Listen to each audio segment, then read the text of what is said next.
Petit résumé de la dernière fois. Nous retrouvons nos trois déchus, Faralonella et Orichas, alors qu'ils sont en la forêt de Brocéliande. Faralon, on est devenu le gardien, le maître de l'Onphalos, alors que la narcose de Morgane gît ici depuis des centaines d'années. Qui est vraiment le gardien? Est-ce la narcose ou est-ce le nouveau gardien appointé? En tout cas, Faralon, alors que les quelques agents du culte survivants de l'attaque contre les chevaliers, ainsi que Philippe, survivant lui aussi, décide de retourner au manoir de Lusignan, en un convoi de 2 camionnettes. La première, dans laquelle se trouvent nos déchus, prend de l'avance, la seconde est rattrapée par une voiture. Les membres du culte, un peu étonnés d'être suivis, décident d'intercepter l'homme.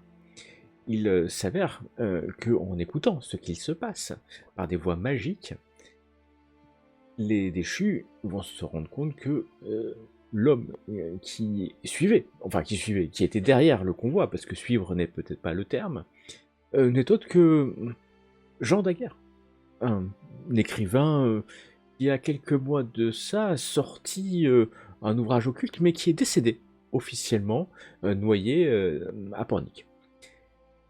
Mais quelques minutes après, alors que la camionnette suivante repart et que la première camionnette est déjà sur l'autoroute et que nos déchus roulent à vive allure, ils entendent un bruit d'accident. Semble-t-il que la deuxième camionnette du culte a eu un accident.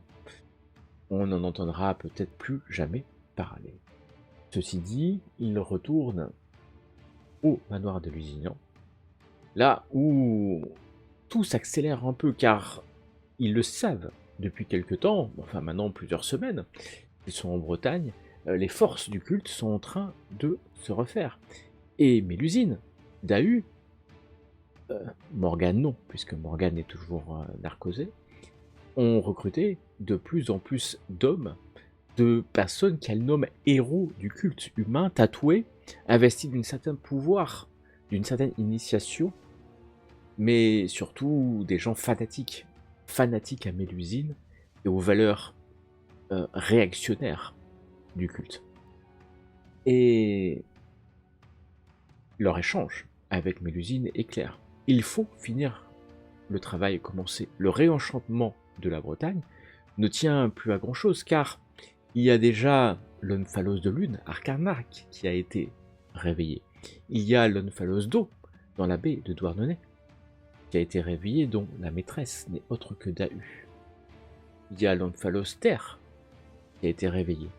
Et l'Onphalos de terre, maintenant, dont le maître et le gardien n'est autre que Faralon.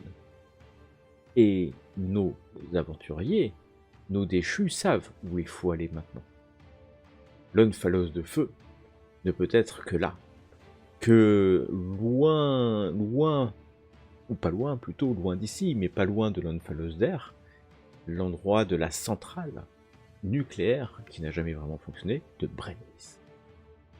Et c'est accompagné de plusieurs, une bonne troupe d'ailleurs, de membres du culte, en plusieurs camionnettes, que nos déchus prennent la direction de ces forces armées. Et l'usine et Dahu semblent travailler sur d'autres plans, qui semblent peut-être aussi importants que les vôtres, puisque vous savez qu'il n'y a que 5 Onphalos, et qu'une fois que les Onphalos seront réveillés, et sous la maîtrise de gardiens, la Bretagne sera réenchantée. C'est ainsi que le petit troupe arrive, un groupe paramilitaire, à la centrale. Mais celle-ci, comme précédemment, quelques jours avant, est toujours sécurisée par des forces armées. Alors, est-ce que c'est des forces, plutôt des groupes privés? Un hélicoptère, des groupes privés, mais très vite, alors qu'ils prennent position, à gauche, à droite, de manière assez discrète, la première troupe envoyée par Orichas, qui a pris la direction, le commandement, à l'entrée de la centrale, va se rendre compte qu'il y a peu de monde, voire que juste un ou deux vigiles, ce qui est relativement étonnant, puisque les déchus s'attendaient, avec un hélicoptère qui patrouille, à une opposition plus forte. Mais ce n'est pas le cas. Et la deuxième troupe qui est passée par les fourrés, enfin, ou les forêts avoisinantes, ne rencontre non plus aucune opposition. Le groupe va donc se séparer euh, et essayer de pénétrer, enfin, et pénétrer sans gros problème dans le terrain autour de la centrale. C'est d'ailleurs presque surprenant puisqu'il n'y a aucune opposition. Tout semble vide, désertique, les gardes à l'entrée sont rapidement mis hors d'état de nuire, alors que les troupes se regroupent devant l'entrée des administratives du bureau.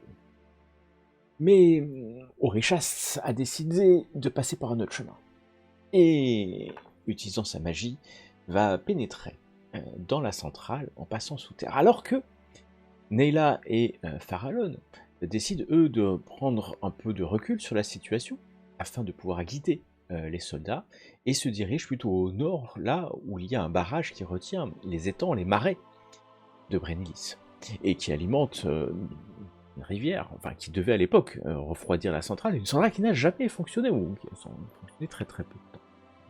Alors que tout semble se passer bien, les membres du culte, alors qu'ils pénètrent dans le bâtiment administratif, se rendent compte qu'on les attendait. C'est un piège, car plusieurs Templiers, car oui, ce sont des Templiers, vont les attaquer au lance-flammes d'une telle puissance que les soldats, les hommes, les héros du culte vont mourir au combat, mais sans pouvoir vraiment combattre ces flots de flammes.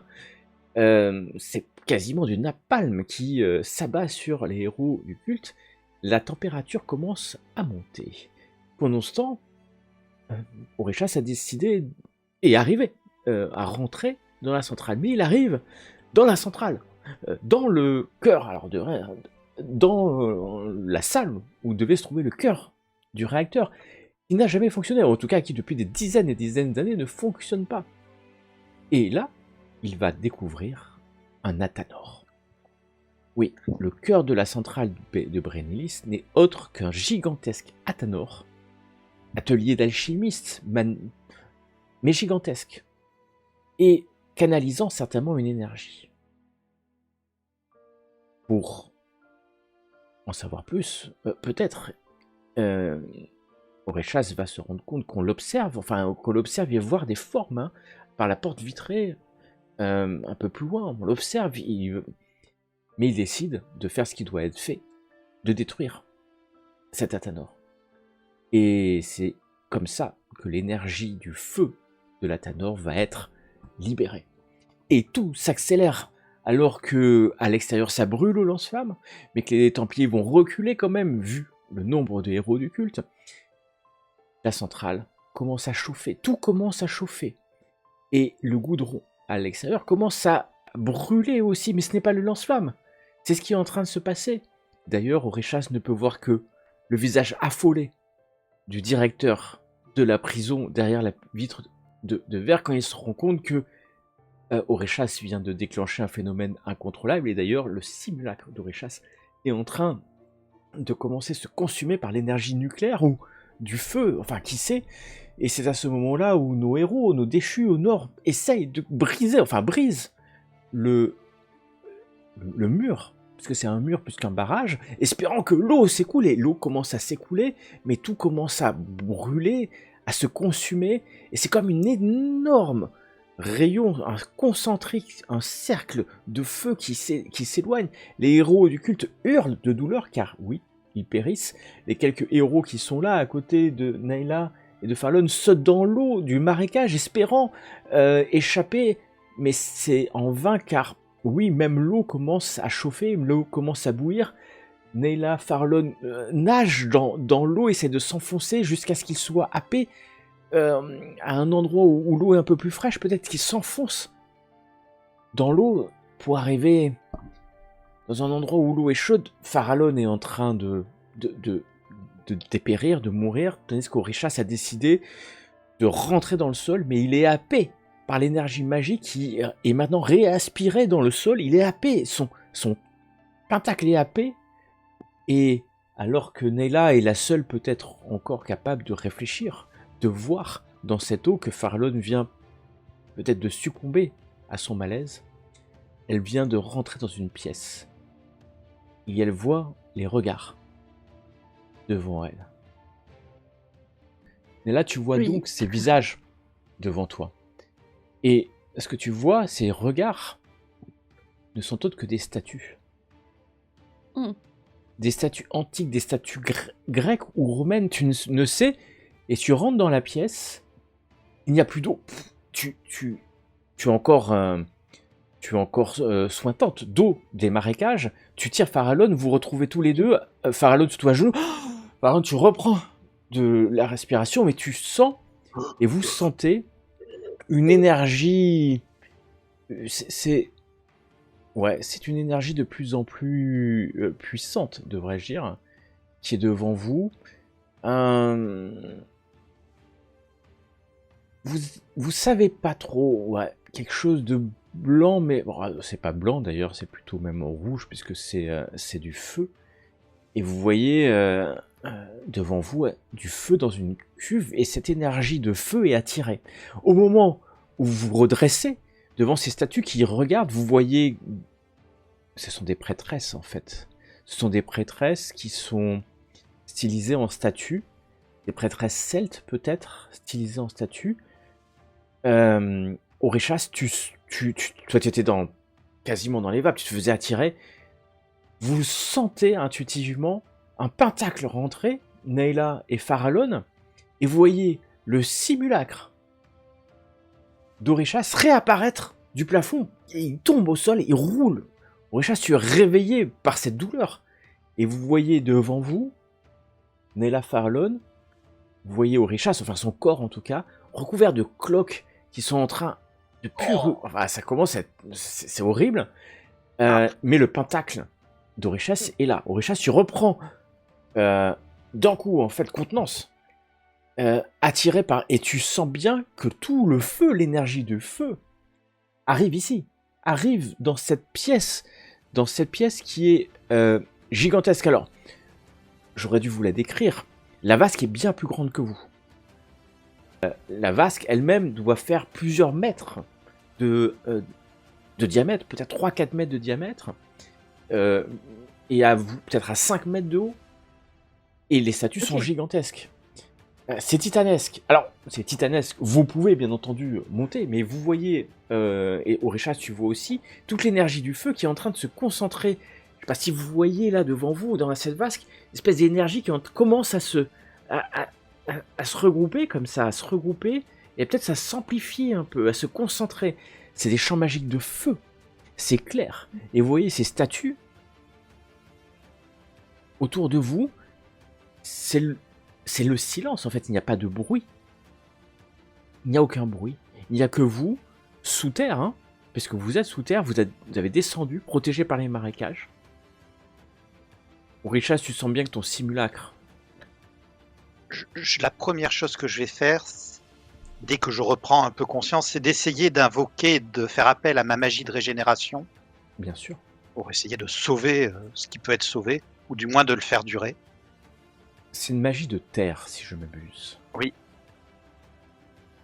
Je sais plus si on ressent un peu la douleur ou pas de notre simulacre, parce que j'aurais peut-être enlevé une veste, qui est un peu mouillée, et j'aurais essayé de la passer un peu sur Orishas, si tu me laisses faire, pour essayer de rafraîchir un peu. Alors, tu vois bien que c'est pas des brûlures qu'il a, ça vient plutôt de l'intérieur. Et, oui, et la magie se déclenche, ouais. Et tu vois effectivement ta peau qui, un peu partout, hein, essaye de se refaire, mais tu vois que les dégâts sont irrémédiaux. Enfin, c'est-à-dire qu'en fait, là tu vas pouvoir soigner la peau, mais que ça continue à brûler, ça se consume de l'intérieur en fait. Ça se consume de l'intérieur. Ce qui vous trouble, c'est le silence total après qui est en train de se passer. Au-dessus de vous, vous avez une espèce de lumière, mais ça vient du feu. Vous y voyez, hein, clairement, et le feu est en train de monter. Oui. J'essaye de tendre la main vers la vasque pour voir si je sens une chaleur. Quelque chose, une différence de température. Au moment où tu t'approches, tu sens... Je touche pas, hein, je veux... Ah ouais, tu sens pas la chaleur, mais tu sens une boule de champ magique de feu qui est en train de se condenser, de tellement de plus en plus que tu te demandes à quel moment la masse du feu va être telle qu'elle va vous attirer en fait. Je crois qu'il faut agir. Viens, on va soutenir Orishas. Oui. Je pense que il faut qu'il fusionne avec ce truc-là ou si on veut survivre, si on veut qu'il. Il a déjà commencé avec quelque chose. Orishas, je crois que tu n'as plus le choix. Examinez les statues, vous voyez s'il y a quelque chose, quoi que ce soit. Ouais, s'il y a des indices. Et je vais essayer de voir si je comprends ce qui se passe au niveau des champs magiques de feu. Bien sûr. Tu peux me faire un test de champ magique. Je crois que tu maîtrises ça. Je maîtrise. Je l'ai. Moi, je veux bien faire un test de champ magique si tu veux. C'est pas mal. Enfin, c'est pas mal. C'est suffisant pour te rendre compte que devant toi est en train de se condenser, face à toi, hein, vraiment, un plexus de feu. Ceci dit, c'est bien plus puissant qu'un nexus de feu, ça c'est sûr. Et tu reconnais, hein, la dernière fois que tu as vu ça, c'était au moment où l'Omphalos d'air s'est réveillé.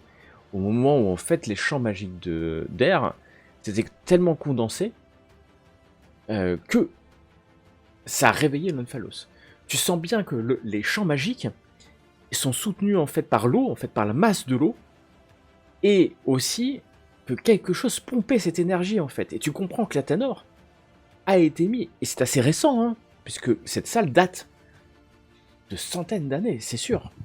Mais la Tanor a été mis, la centrale, il y a 40 ans, peut-être 50 ans, et qu'on pompait cette énergie magique. Là, c'est comme si on avait fait un trou, la Tanor en fait a disparu, c'est comme si on avait fait un trou, et que l'énergie du feu revenait jusqu'à ce que ça gonfle et que ça risque d'exploser, parce que comme une espèce de cocotte minute en fait sous l'eau, et c'est en train de gonfler, c'est en train de gonfler, c'est en train de gonfler, il n'y a rien pour canaliser cette énergie. L'air, ça avait pu s'échapper partout. Ouais. Et le fait qu'on ait évacué un peu d'eau justement, est-ce que ça pourrait enlever cette soupape Non. Il faut pas enlever la soupape. Hein. C'est vous qui voyez. Est-ce que vous enlevez la soupape? Comment vous pouvez l'enlever? Les statues, pendant ce temps.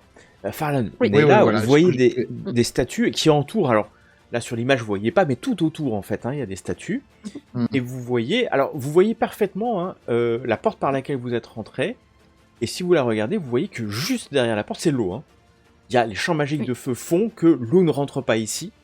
Mais s'il n'y a pas ces champs magiques de feu, la salle serait complètement inondée. Hein. Ça devait être, à l'époque, à l'extérieur. Avec le temps, ça a dû être recouvert. Vous imaginez, ça fait des années, avec les marécages. Bien mieux ici. Et donc vous êtes en protection, et vous voyez que et très vite vous allez voir les symboles du temple en fait. C'est les symboles du temple qui sont autour sur les statues. Autour, ce sont des symboles du temple. Et ce sont des Celtes, des prêtres, et en fait même, alors il y en a qui connaissent un peu les mystes ici, il y a même une statue myste avec des symboles mystes, qui est la plus grande au fond. Le temple et le myste réunis en statue.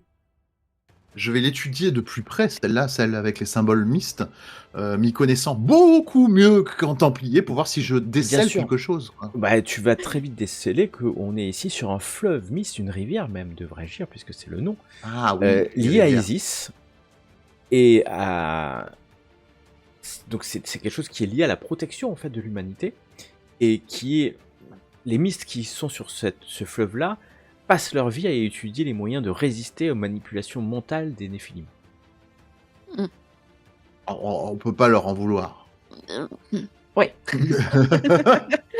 Et donc, on leur en veut, mais c'est légitime. Tous ces statues sont tournées en fait vers l'Omphalos, hein, puisqu'en fait devant vous c'est l'Omphalos de feu. Il n'y a pas d'ambiguïté sur ça. Il vous reste, vous sentez, et Orishas, tu sens qu'il faudra peu de temps pour que la pression soit tellement forte que la conséquence tu la connais pas, mais que tu la connais parce que dans les champs magiques vous sentez les premiers effets dragon de feu qui sont en train de se créer naturellement en fait, vu la pression en fait qu'on est en train de mettre. Des salamandres de feu, ces filaments de serpents de feu sont en train de se créer, pour l'instant de manière très chaotique. Mais il y a que comme ça, certainement. Faut que tu fusionnes, sinon on est fichu. Mais si je fusionne, on est fichu pareil, mais moi d'abord. Non, parce il faut libérer la pression, il faut libérer ce qui retient l'énergie ici. Et justement, est-ce que les statues, elles dégagent quelque chose? Est-ce qu'en brisant les statues des symboles... Ah, tu veux briser les statues? Non, mais est-ce qu'on remarquerait ou est-ce qu'on sentirait que c'est elles par la matière dont elles ont été faites, par les symboles, par les choses? En vision K, qu'est-ce que je conseille à vous passer en vision K et que vous revenez. Vous voyez bien que les champs magiques, oui, sont effectivement encerclés à la fois par l'eau qui est au-dessus, mais aussi par ces statues. À la base, ça devait être les statues qui retenaient en fait cet Onphalos. Les temps ont changé, il y a l'eau, si en fait il n'y avait pas l'eau au-dessus, certainement que ça serait maintenu dans un certain équilibre. Mais le fait qu'on ait mis que ce soit une étendue d'eau au-dessus fait que le feu n'arrive pas à se libérer de manière naturelle. Ça devait être un équilibre qui a été complètement brisé en fait. D'où peut-être la Tanor qui maintenait cet équilibre. Ou en profitait. Tout le temps la faute de l'eau. Hein. Non, du coup, l'eau, on s'en est un peu occupé, entre guillemets. On a ouvert un petit passage pour qu'il y ait moins d'eau. Oui, mais bon, on a fait quelque chose. Et est-ce que là, du coup, en brisant les statues, ça... Je dis ça à voix haute aussi pour les...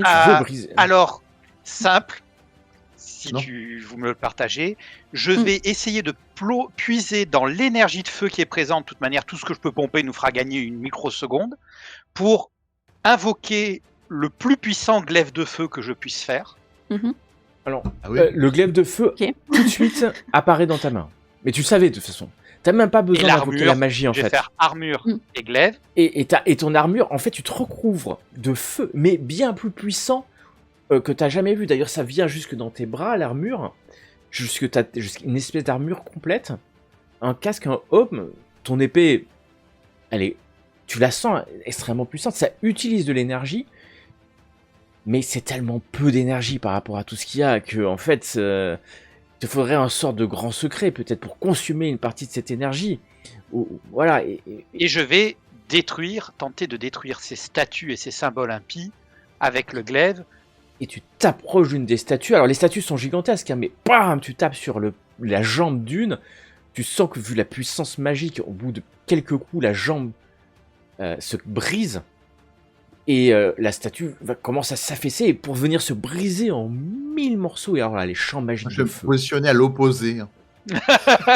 Alors que tu viens de donner ce coup, les champs magiques de feu se ruent vers la statue pour essayer de sortir. T'es en plein milieu, tu te fais rentrer dedans par la magie du feu. Et arrête d'essayer de fusionner. Mais je suis censé être immunisé aux dégâts de feu. Ah mais alors c'est aux dégâts de feu. Mais pas de radiation. Et là, ça rentre vraiment en toi. Fais-moi un jet de K dominance, s'il te plaît. Si tu te mets au milieu, en plus, tu casses les trucs. Moi, je me mets à l'opposé, hein, je trouve. Ah bah ouais, peur. Pas mon truc non plus, donc je trouve qu'on est tous les deux...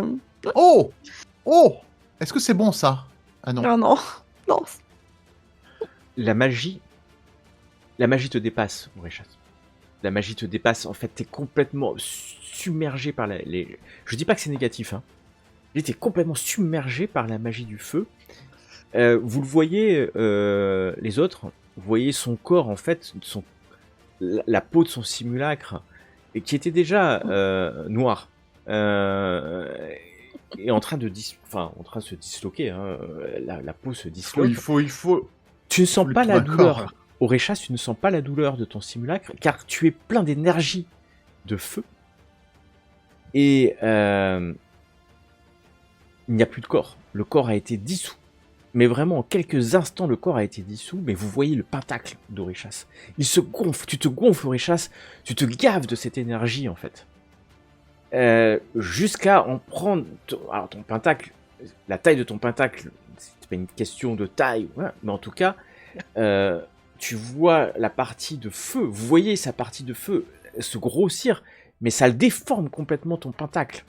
Ça déforme complètement ton pentacle, au point où toi-même, tu te rends plus compte, tu deviens quasi fou, en fait, de voir la puissance de son pentacle qui se développe. Et Mais il veut pas fusionner. Hein. Toujours pas.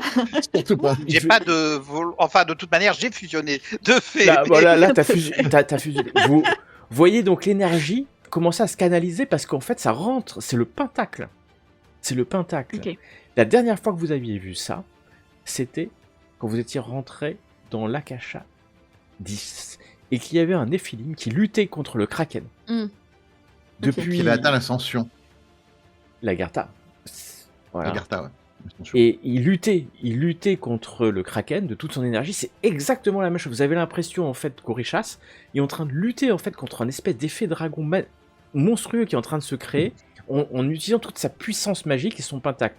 Il devient en fait le catalyseur. Enfin le catalyseur. Ou c'est à nouveau le silence. Tout commence à s'apaiser.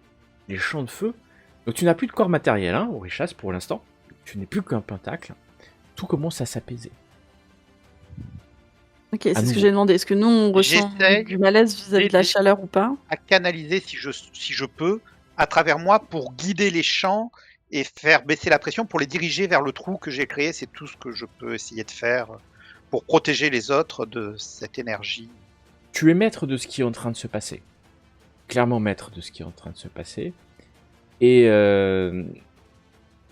tu vois bien que tu commences à voir ce qui se passe autour. Tu commences à ressentir toutes les parties autour de l'Omphalos de feu. Tu vois même et tu sens intuitivement l'extérieur. L'extérieur, c'est un charnier en fait. Tu vois des corps mais brûlés. Tu prends de la hauteur en fait, puisque tu arrives à... Bon, tu n'es plus qu'une énergie magique, hein, voilà.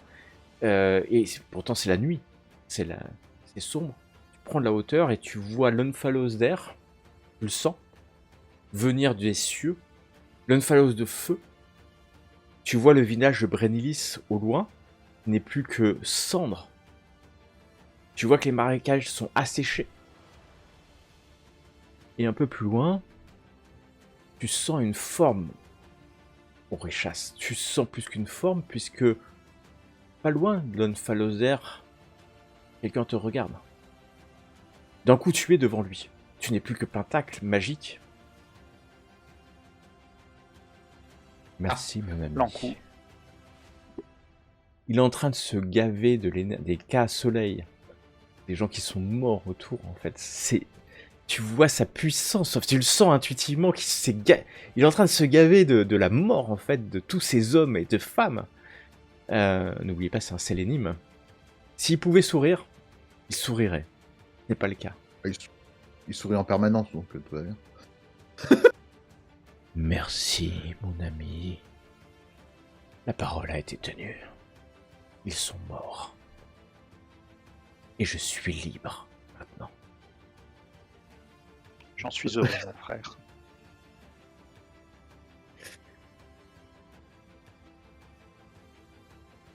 Farallon, tu sens... Je suis pas certain.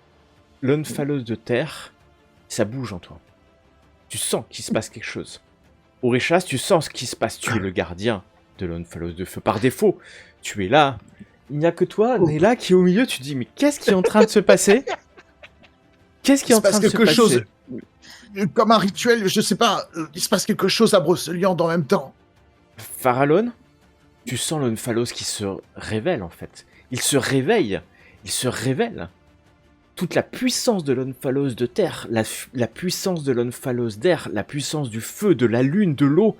Vous sentez tous intuitivement que la Bretagne est en train de... le terme est hurler, certainement. Oui. Hurler dans ses fondations les plus fondamentales. Hop, normalement, vous devez voir tous les Omphalos maintenant. Oui, et qui brillent bien. Mais c'est un hurlement de détresse ou un hurlement il vibre, et vous voyez, et tu sens, Neyla, que la Bretagne est en train de se réenchanter. Certainement de s'élever du Graal terrestre pour venir à Akasha. Pendant quelques instants, Farallon, tu sens la puissance. Orichas, tu sens la puissance. Vous êtes les maîtres des Omphalos. Vous êtes les gardiens de la Bretagne réenchantée. C'est ivre... Vous êtes ceux... que je ressens. qui ont libéré la Bretagne. Vous en êtes les gardiens. La Bretagne s'élève jusqu'à ce que vous sentiez la douleur de Saint-Michel. Oh, non, pas lui, c'est pas le moment. Michel. Vous sentez les chaînes de Saint-Michel sur les zones phallos. Votre douleur est atroce. Alors que Nayla, tu sentais l'élévation. D'un coup, tout ça vous choque. Blackout. Plus rien. Le silence. Qu'est-ce qui se passe? Farlan, qu'est-ce qui se passe? Nayla, toi aussi, tu sens ton pentacle vibrer. Et tu perds connaissance.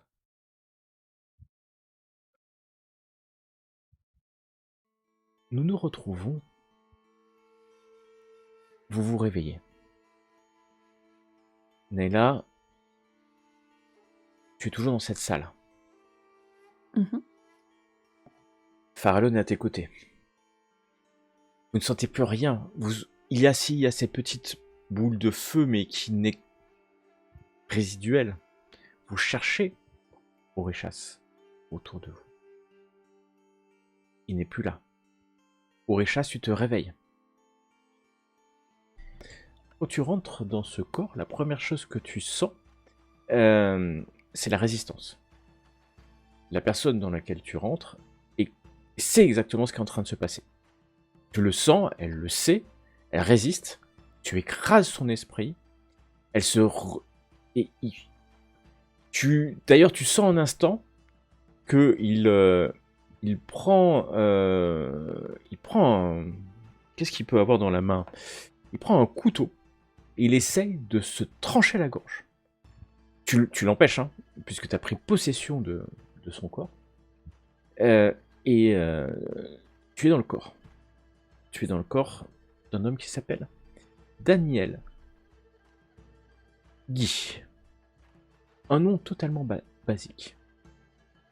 Mais tu vois, enfin, tu vas être submergé hein, par son image, son cas, alors qui est fort. Hein, et tu vois que l'homme fait partie. Enfin, c'est un occultiste, hein, c'est sûr. C'est quelqu'un qui est proche de l'occulte et qui fait partie d'un truc, quelque chose qui s'appelle Q-Theta B. Tu comprends que c'est un groupe. C'est un groupe. Et tout de suite, tu te rends compte que c'est ce qui n'existe pas d'ailleurs, la synarchie. Il se fait lui-même s'identifie comme un synarque. Et tu essaies encore de rentrer. Tu vois une chose, tu vois le Mont Saint-Michel. Il essaie de résister et c'est assez hallucinant qui résiste comme ça. Mais tu vois le Mont Saint-Michel et tu vois plein d'équations. Il pense à des équations. Il se cache derrière les maths en fait. Il réfléchit à des maths. Il résiste comme ça au fait que tu rentres, mais à un moment donné, il ne peut pas résister.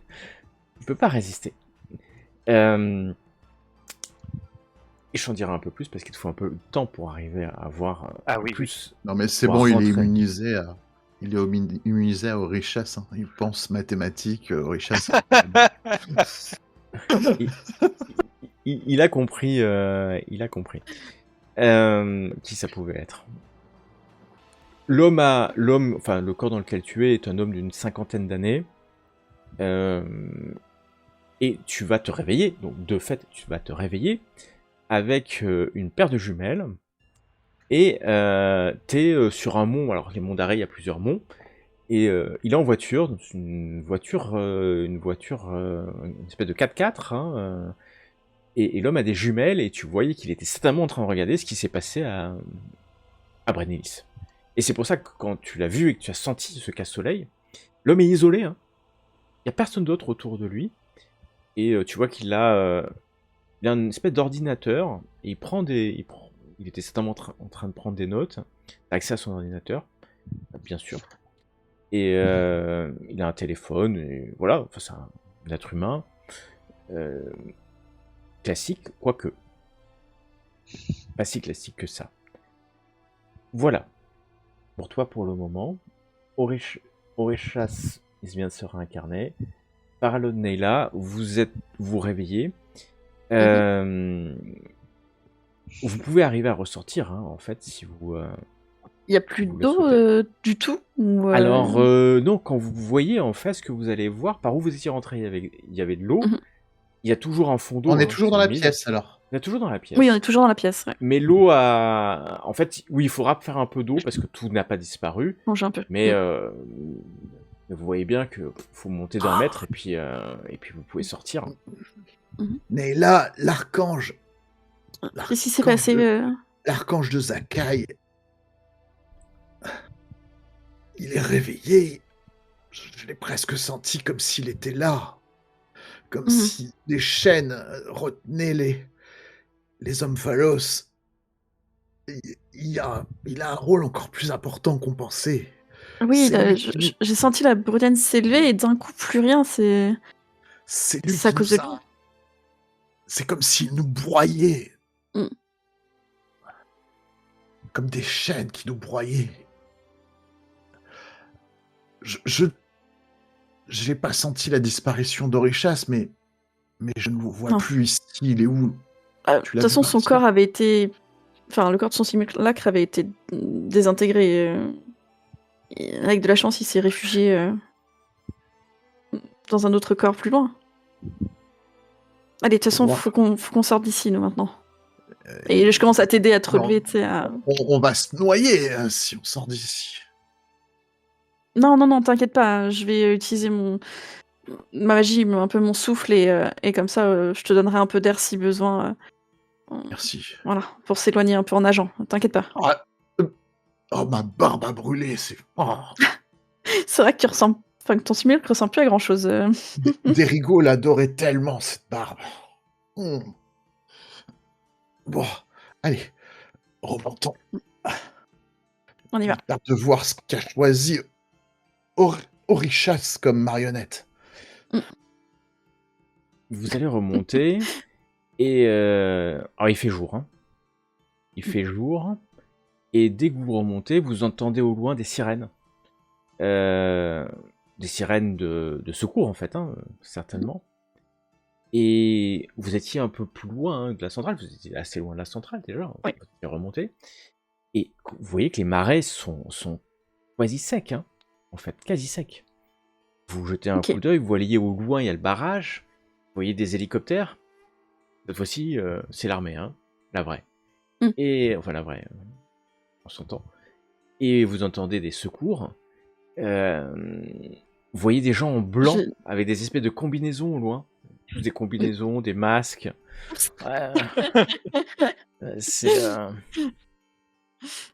on sait que l'eau, ça protège un peu des radiations, ça ira pour nous, allez. Alors, je connais pas grand-chose à la technologie moderne, mais quelque chose me dit qu'à terme, va falloir qu'on change tous les deux de simulacre.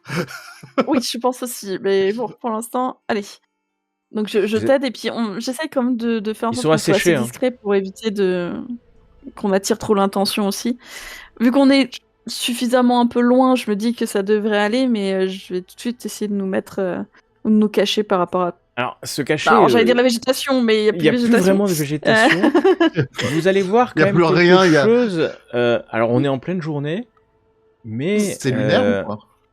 C'est lunaire? Ouais, c'est sec, maintenant. Mais vous allez voir une forme sortir de derrière un rocher. L'encou vous attend. Oh là là. Tu vois que je tremble. C'est comme si ça à chaque fois qu'il y a l'encou, ça me rappelle un souvenir traumatisant. Mais c'est pas Derigo qui tremble, tu sens mon pentacle qui tremble. Comme si mon pentacle avait été traumatisé par un événement passé. Et à chaque fois que je le vois... Et il va glisser à côté de vous. Alors vous voyez bien qu'il est visible à vous, mais certainement pas visible à d'autres. Oui. Orechas, il va montrer, il va tendre ce qui lui sert de main, en fait, vers un endroit, une colline un peu plus loin. Merci. C'est bon, c'est moi qui vous remercie. Nous ne sommes pas quittes. J'aurais dû être libre. Et je suis toujours emprisonné. Est-ce que vous savez ce qui vous emprisonne? Enfin, ce qui vous retient.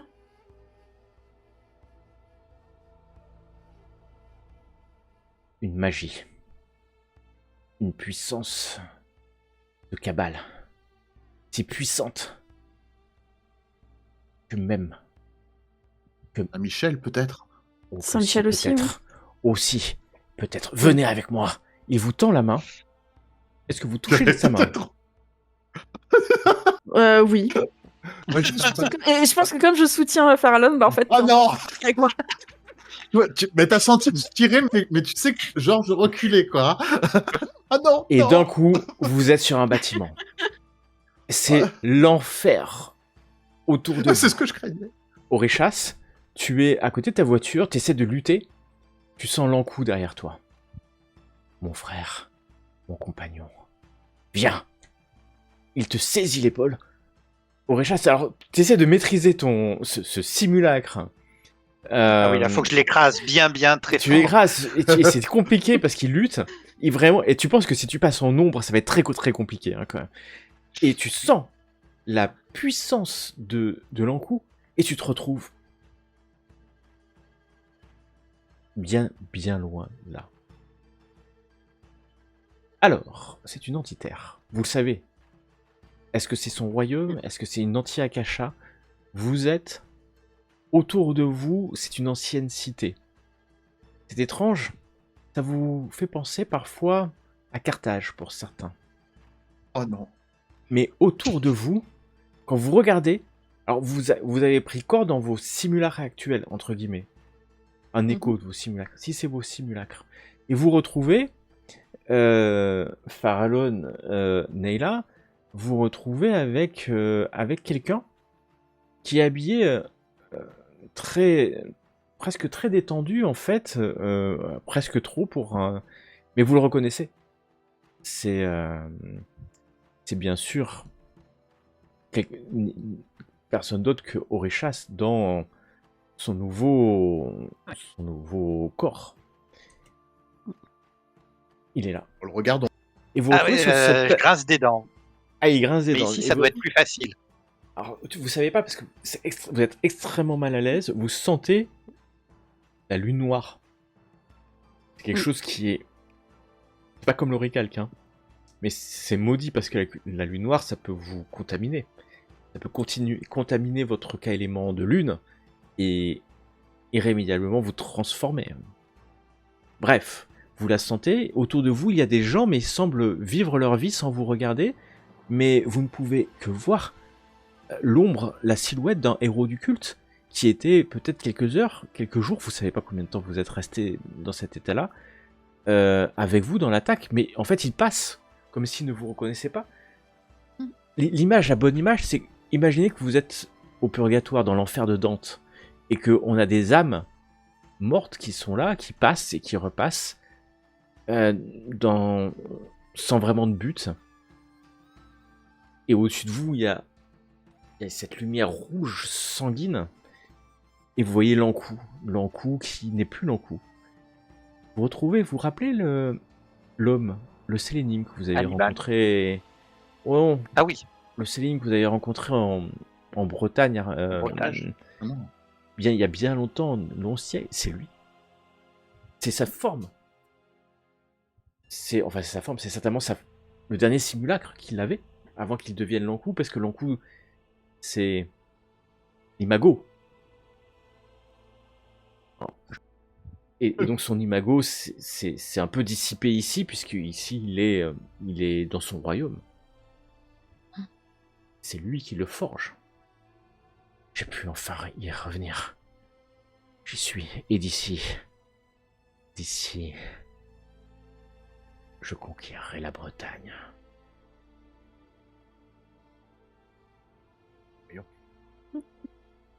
D'accord. Ça fait plaisir de sentir qu'on n'a pas des objectifs opposés. Je regarde un peu quand même mes camarades à côté de moi, enfin mes frères à côté de moi. D'accord. Ok. Conquérir la Bretagne, mais c'est un objectif de fou. Après, les Templiers, lui, peut se les faire. Ah oui, ça, il n'y a pas de... c'est pas de problème.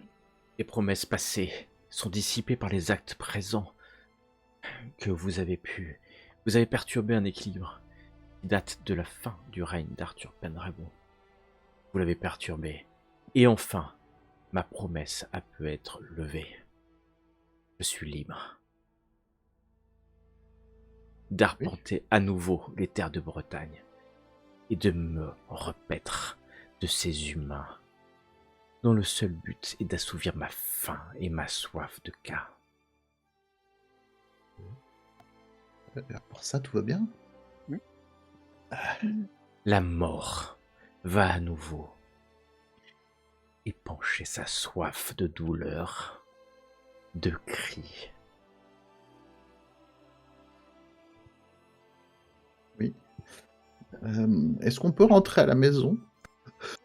Mais vous êtes ici chez vous, maintenant. Ah.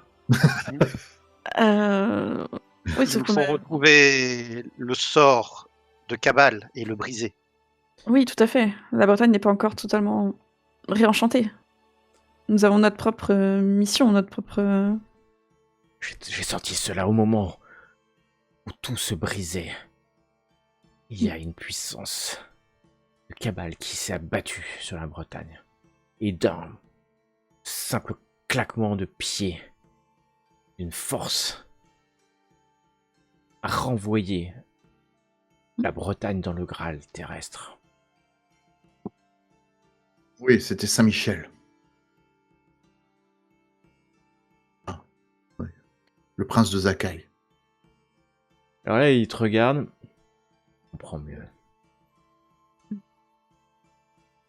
On ne sait pas ce qui s'est passé avec les Templiers, mais il y a quelque chose entre eux et...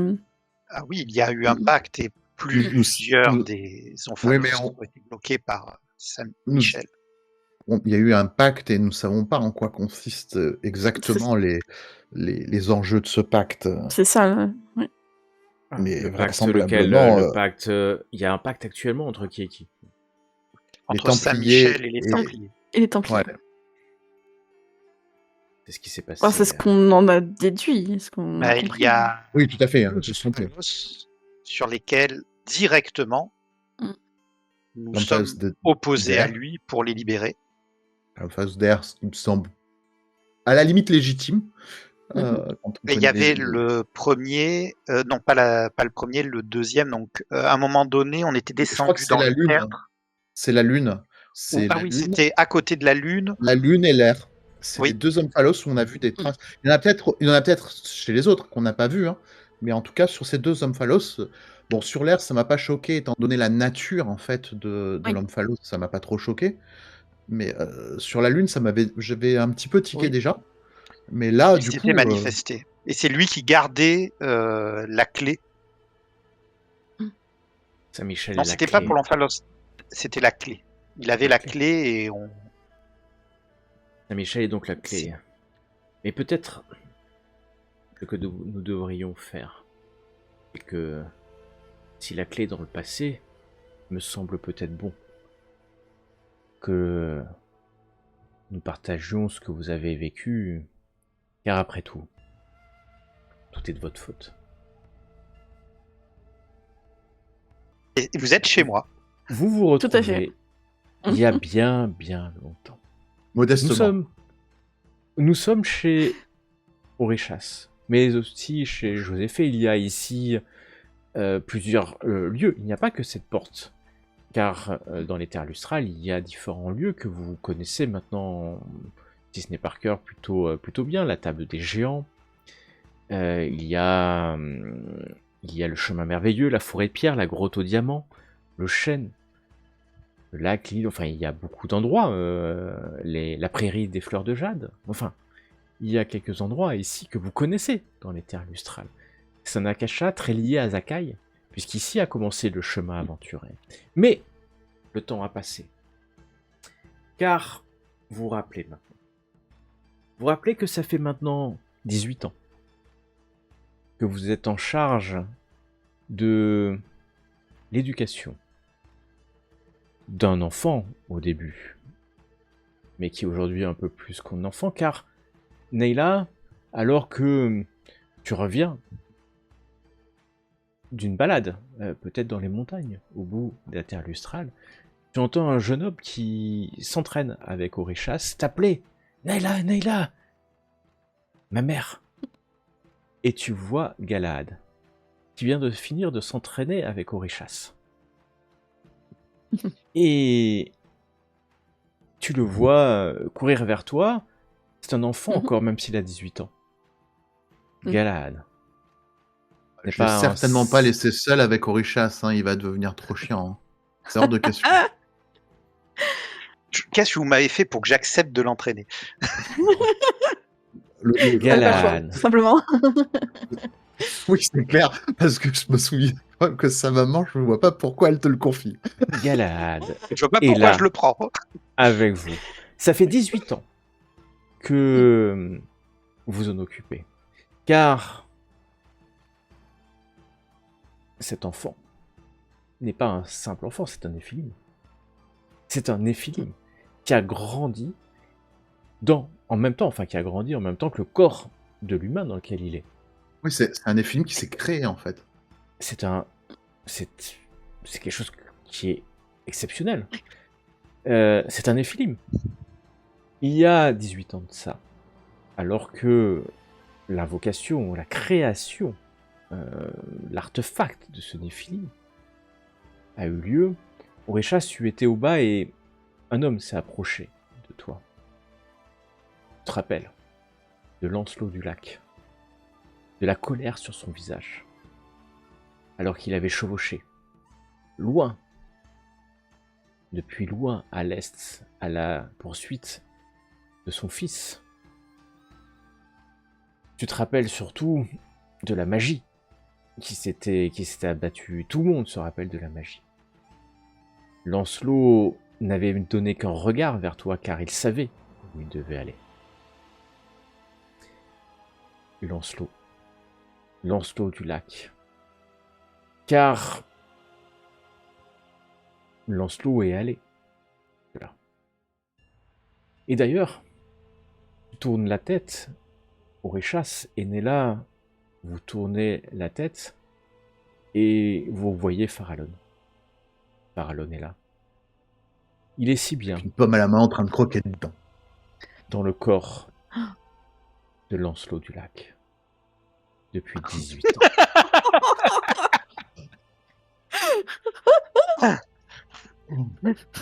C'est bien, mon fils. Car Guenièvre n'avait pas dit son dernier mot.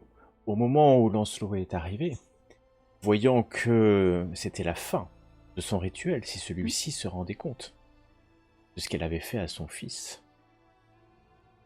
elle n'a pas trouvé d'autre solution que de s'approcher derrière le corps de Farallon et d'égorger Farallon. Et jamais, je n'ai jamais été aussi content qu'elle fasse ça. Et que dans la douleur et dans la puissance de l'énergie magique environnante qui a donné lieu à la création d'un nouveau Néphilim, Farallon n'a pas trouvé d'autre simulacre disponible que celui de Lancelot du Lac. Et grâce à la magie, il a pu rentrer dans Lancelot. Découvrir que cet homme pur n'avait d'autre péché que celui de penser qu'un jour, il pourrait mourir calmement auprès des siens. Que Lancelot du Lac n'avait d'autre péché que de penser que l'humanité était bonne. Que Lancelot du Lac n'avait aucune pensée mauvaise, n'avait aucun comportement malfaisant. Que Lancelot du Lac était le chevalier parfait. Il n'y avait donc pour Farallon que rentrer dans un corps qui lui était presque étranger.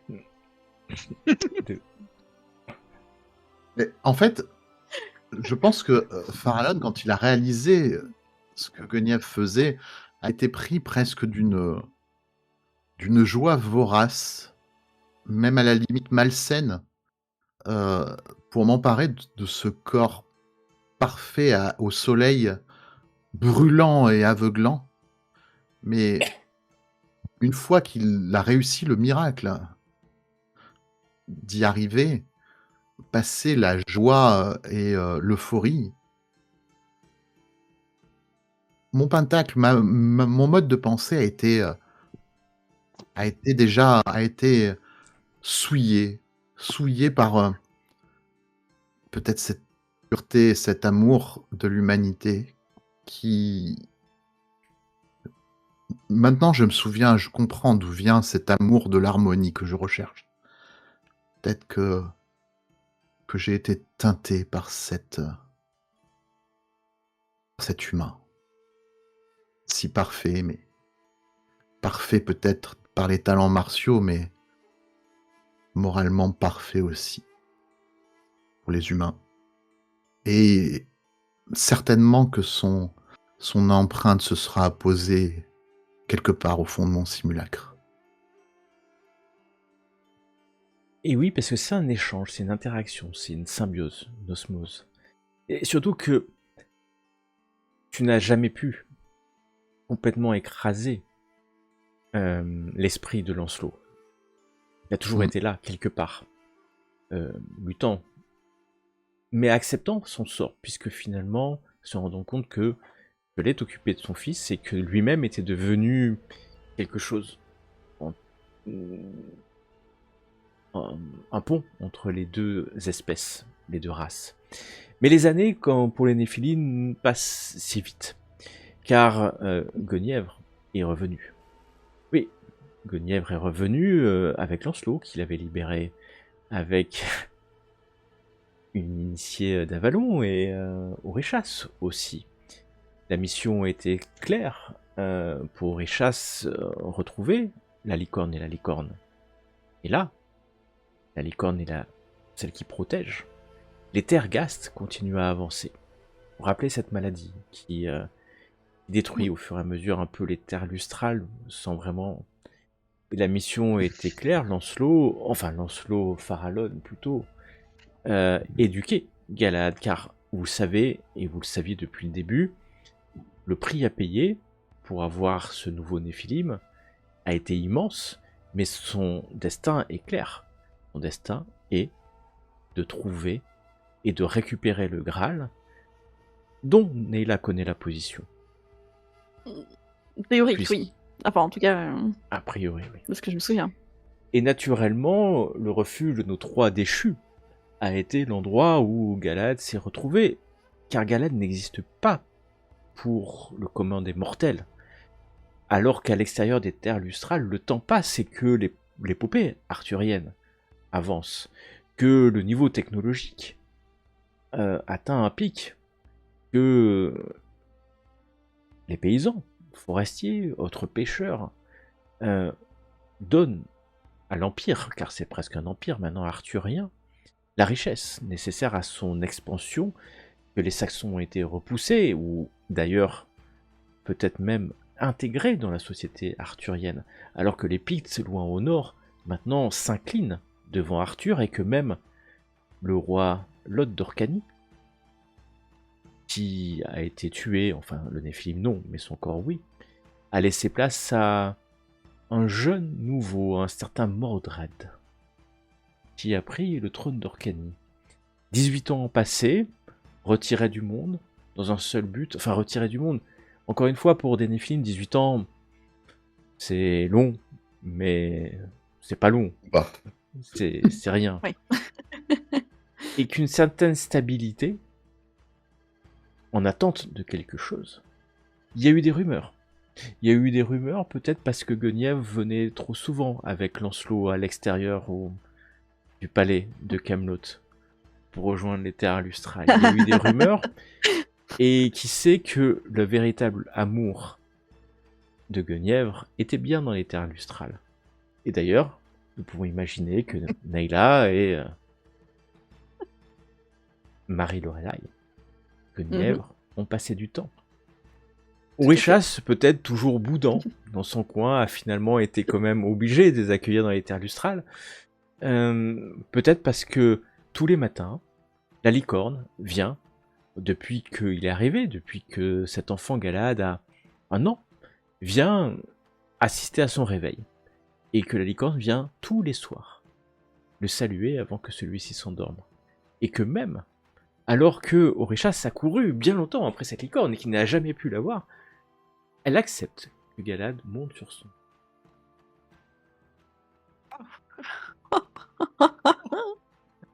Si j'ai assisté à ça, je crois qu'il m'entend encore rire. Mais pour Orishas, ce n'est pas une défaite. C'est bien la preuve que le fait qu'il soit le gardien des terres lustrales permette ce genre de choses. Et quelque part, Orishas, tu te rends compte que, au bout de 18 ans, que tu as compris qui est la licorne. Que la licorne est tout simplement une émanation de toi. Et que à chaque fois que tu cours après ton état de Caïm perdu. Et cet état de sapience t'a permis de découvrir d'autres choses dans les terres lustrales, bien d'autres secrets, mais que nous ne raconterons pas aujourd'hui. Mais qui t'ont permis... Oui, Farron. La première fois que Galahad a chevauché la licorne, je crois que j'ai regardé Orishas et j'ai crié « C'est ma quête !» Et j'ai souri. Mais peut-être pour Orishas, ça ne voulait pas dire gros-chose parce que il était déjà vieux Galahad quand il a chevauché et Orishas avait déjà compris que en fait, si d'autres secrets sur la Talente fugitive ou d'autres choses. Et je n'ai jamais cherché à la chevaucher. C'est la meilleure, la partie la plus douce, bonne, c'est ça, d'Orishas, du coup. Attends, je cours après. Dis reviens en lui, reviens. Votre humour n'a pas disparu après 18 ans, à l'évidence. Mais le temps a passé. Et comme je vous le dis, vos simulacres, dans les terres lustrales, vos simulacres ne vieillissent pas particulièrement, puisque vous êtes... les terres lustrales, c'est presque un akasha, hein, c'est quelque chose entre la porte entre le monde de Zakai, c'est un akasha, quelque chose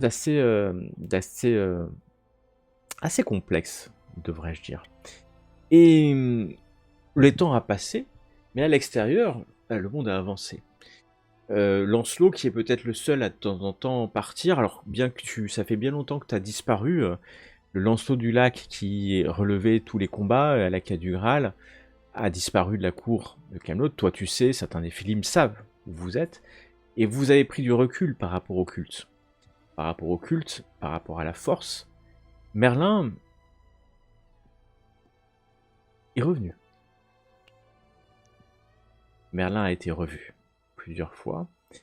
Vous ne savez pas, parce que vous ne l'avez pas peut-être encore parlé, peut-être qu'un jour il viendra, mais Arthur a vieilli, puisque maintenant nous sommes, depuis que vous l'avez rencontré, ça fait quand même pas mal d'années. Il doit arriver peut-être plus de 50 ans maintenant, ou dans la cinquantaine. Et tout le monde se tourne vers lui parce que il a vieilli. Ce qui est étonnant. Et ce qui est peut-être le plus gros échec de Merlin, c'est qu'il n'en a pas fait un immortel. Même si celui-ci a de l'Orécal qui est des champs magiques, tous savent que Arthur, un jour ou l'autre, partira. Mais il n'a pas d'héritier.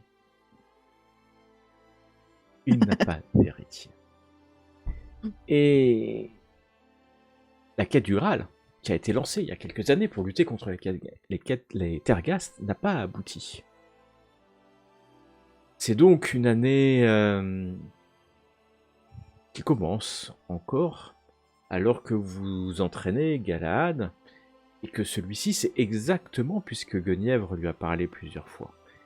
Galahad connaît exactement son destin. Il est celui qui doit trouver le Graal. Et il est celui qui trouvera le Graal.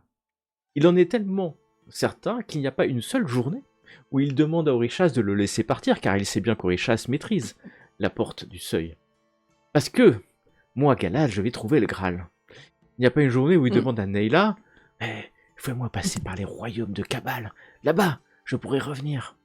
ou demande à son père, car il est bien persuadé que Lancelot est son père, de enfin lui laisser partir à travers la porte du seuil avec lui pour qu'il découvre à quoi ressemble Camelot et qu'il donne ses hommages à Arthur et qu'il lui dise que lui va trouver le Graal. Il n'y a pas une journée qui se passe comme ça, et les années passent, mais un jour ou l'autre, peut-être, aura-t-il raison. Il faudra peut-être le laisser passer, qui sait. Mais... On a tout raté, il peut partir hein, s'il veut aller présenter ce hommage à Arthur. Ça te ferait trop plaisir qu'il fasse ça. Non, pas encore, mon fils. Surtout si tu lui donnes ta lignée. Tu dois attendre. Tu as l'éternité. Ce que tu vis actuellement, ce n'est qu'une poussière par rapport à ce qu'il te reste à vivre. Oui, tout à fait. Tu dois avoir encore les connaissances nécessaires pour réussir ta mission. Tu vas y aller un jour, t'en fais pas. Tu as le corps, tu as le talent, mais il te reste à attendre la patience qui me caractérise tant. Les mois passent encore et... Oréchas, tu en es sûr, les terres lustrales, le temps passe, elles résistent, mais les Terghast s'avancent. Chaque jour est un peu plus pâle que le précédent, et même Zakai, même le royaume de Zakai, Neyla, pâlit, semble se dissiper, une fin s'achemine. Nous sommes en hiver. Les terres lustrales sont là. La porte à la licorne est fermée, rappelez-vous, elle s'était déjà ouverte. Parfois elle s'ouvre. Et tu sens, Oréchas, que quelqu'un souhaite rentrer dans les terres. Tu en es le maître, hein, donc tu sais intuitivement si des personnes se présentent. Farallon se lève aussi, sentant peut-être intuitivement cela, lui aussi. Bah, je viens de placer au je vais voir deux frères. Veut rentrer en mon domaine pour voir si je dois l'en empêcher ou l'inviter. Alors que tu... Enfin, mon domaine. Les terres lustrales, en tout cas, bien sûr. Et tu sens intuitivement un groupe de guerriers, ce sont des Pictes, qui sont à la porte. En groupe, hein, peut-être une douzaine de cavaliers Pictes. Alors, tu sais hein, très bien que maintenant dans l'Empire, je vais appeler ça l'Empire arthurien, ou le royaume arthurien, les Pictes font partie, hein, ont été complètement assimilés, on va dire ça comme ça, on croit qu'ils sont assimilés.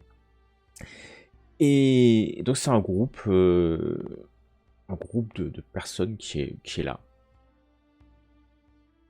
Et il y a un homme qui est devant le seuil de pont de pierre, hein, vous vous rappelez, à l'extérieur, hein, sur tiens, c'est moi, terrestre. Je suis le gardien du pont de pierre, je m'en rappelle maintenant aussi. Eh bien, je vais sortir pour voir ce qu'ils veulent. Tu vas sortir et apparaître.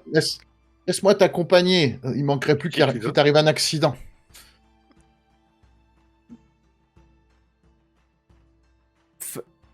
Ok, Neyla, est-ce que tu vas sortir aussi?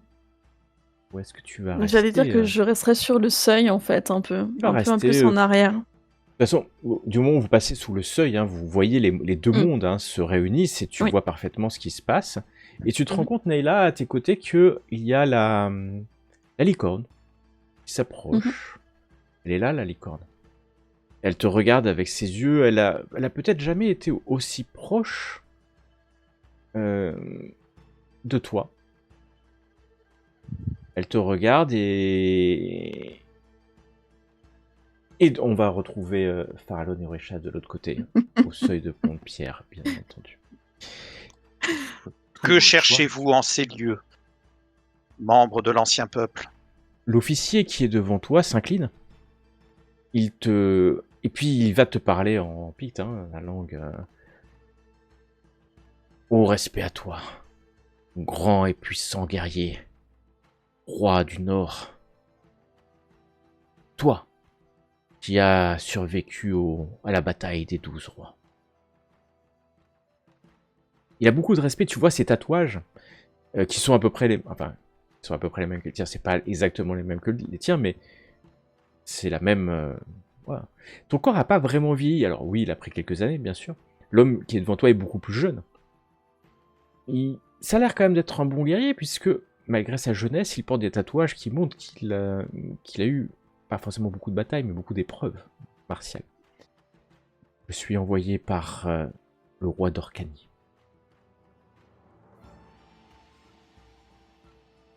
Bien. Voulez-vous entendre, Seigneur, son message?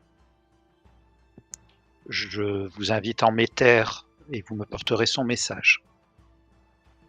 Tu entends la licorne Oréchas qui s'ébroue derrière. Les hommes, les Pictes, la voient. Une licorne. Une licorne es-tu? On sera bénis des dieux. Et vous connaissez tous les choses. Chasser une licorne, c'est une chasse légendaire en fait. Ouais.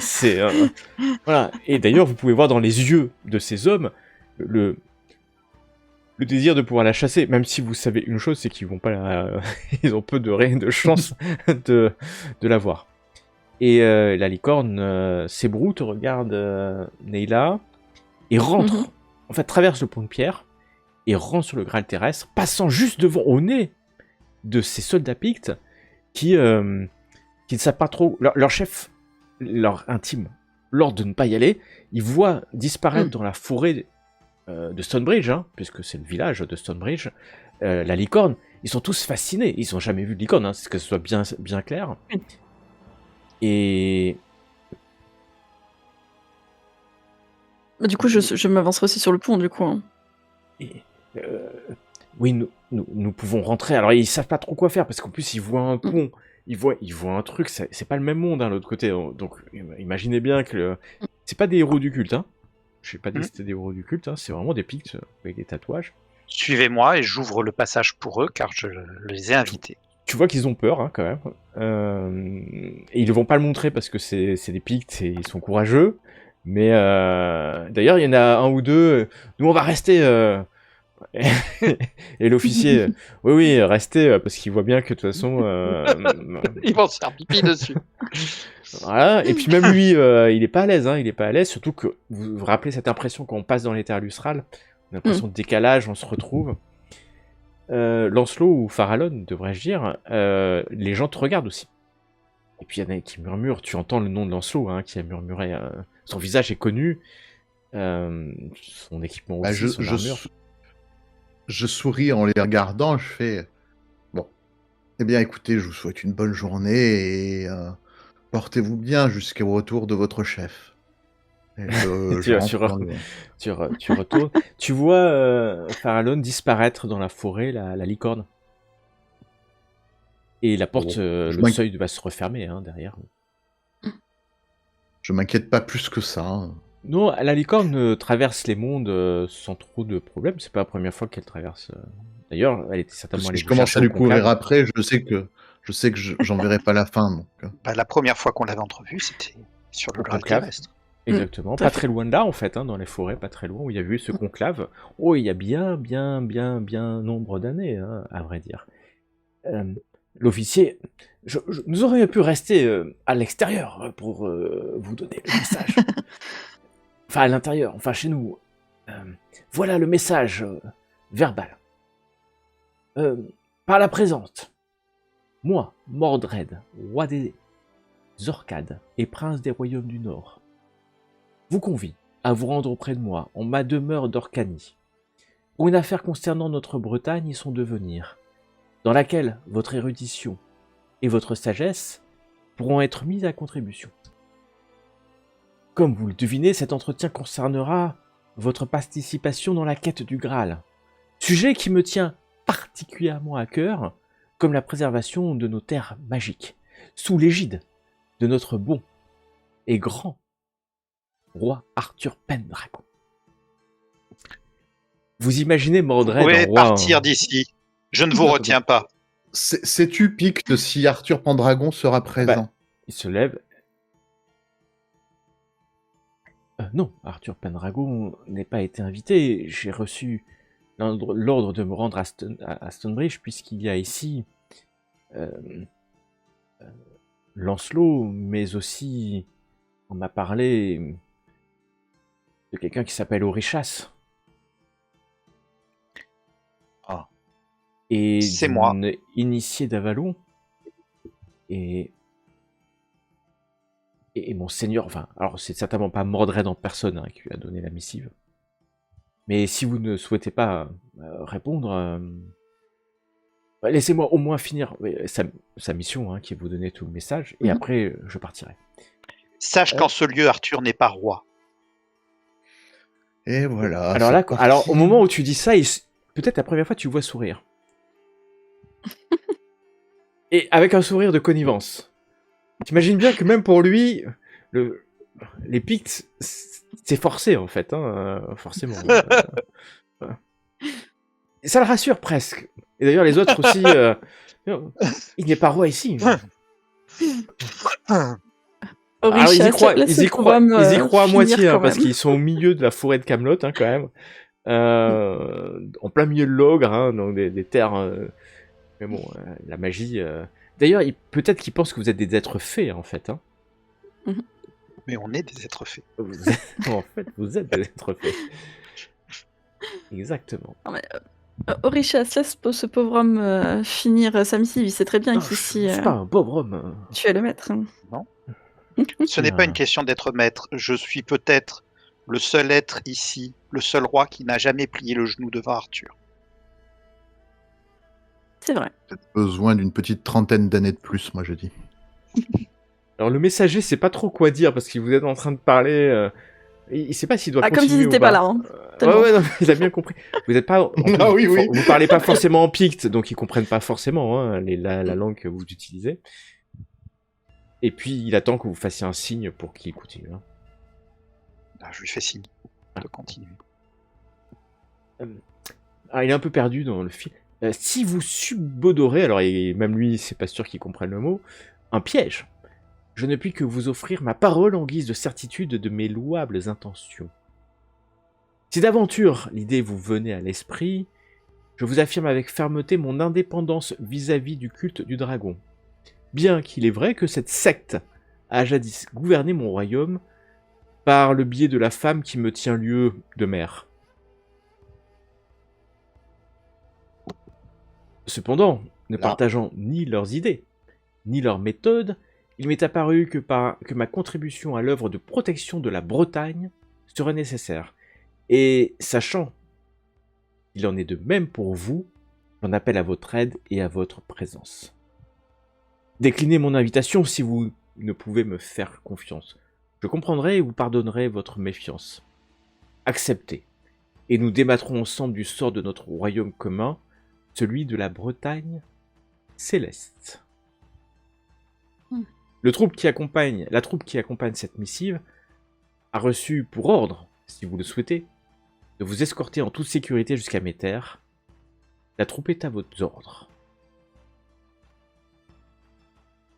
Mordred, roi d'Orcanie. C'est verbal, il n'y a pas de parchemin, voilà. Vous avez déjà entendu parler de ce Mordred? J'avoue que je me suis tenu un peu longtemps à l'écart. C'est l'héritier du roi Lot. Oui, certes, mais hormis ça. Qui est sa mère, du coup Quelqu'un sœur En jeu, oui, bien sûr, mais... vas-y. On a dû le savoir qui a été bien sûr, Je crois que c'est la prêtresse du dragon, Morgane. C'est Morgane. Ok. Notre grande amie Morgane. Tout à fait. C'est effectivement officiellement Morgane, puisqu'elle était aussi membre éminent du culte. Elle est toujours, d'ailleurs, éminente membre du culte des dragons. Inutile de vous dire que pour une fois, c'est moi qui suis le moins tenté d'aller là-bas. Et on peut rester ici ensemble, si tu veux. Mais, je vais pas y aller. Mais néanmoins... Quelqu'un sort d'un fourré, mais moi aussi je suis invité. Galad sort, on a parlé de la quête du Graal. C'est mon moment. Je n'ai pas entendu le mot de Galahad dedans. Alors, le Picte qui est là, j'ai ordre d'inviter tous ceux qui sont de la Terre lustrale, enfin de cet endroit, de Stonebridge. Merde, il y a le Picte qui est là, il a vu Galad. Et Galad s'approche, il est en armure comme ça. Je viendrai. Picte. Je suis Galad. Là, je me dis, c'est Je suis celui qui va trouver le Graal. Alors, le Picte le regarde. Le Picte, tu vois, bien costaud, avec ses tatouages, un peu à la Oréchas. Hein. Le regarde. Ils ont peut-être la même taille, parce que Galad est grand, hein, quand même. Hein. Et puis, Galad a une armure qui a été faite à Camelot, avec des reflets un peu dorés. Et c'est assez impressionnant aussi. Ça fait pas... Il y en a un qui est à moitié nu en tatouage, l'autre qui est en armure, avec un homme. Il a pris son épée, en fait, un peu engoncé, mais il est fort Galad. Il s'est entraîné avec bon maître. Lancelot et Oréchas. On peut parler à Galad en énoquien. Enfin, lui, il comprendrait, il a appris ou... c'est naturel, c'est un langage naturel. Mais il ne t'écoutera pas. Par ton séant. Non, en fait, je voulais juste lui préciser que s'il vient avec nous... Ils vont profiter, et tu vois bien qu'il est en train de profiter hein, de l'occasion. Par ton séant. Oui, mais voilà...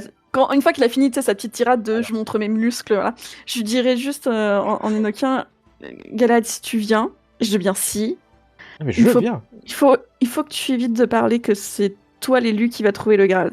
Parce que ça va attiser énormément de jalousie. Mais ça va attiser énormément de jalousie par rapport c'est pas la première fois que tu me dis ça, mais c'est... Alors les Pictes, vous êtes en vision K. Hein. Fais attention. Donc là, ils voient des Néphilim en vision K parler... c'est les champs magiques hein, qui vibrent. Et ils se regardent et ils font... C'est pas des signes de croix qu'ils font. Mais vous comprenez bien qu'ils sont en train de faire des signes contre le mauvais sort.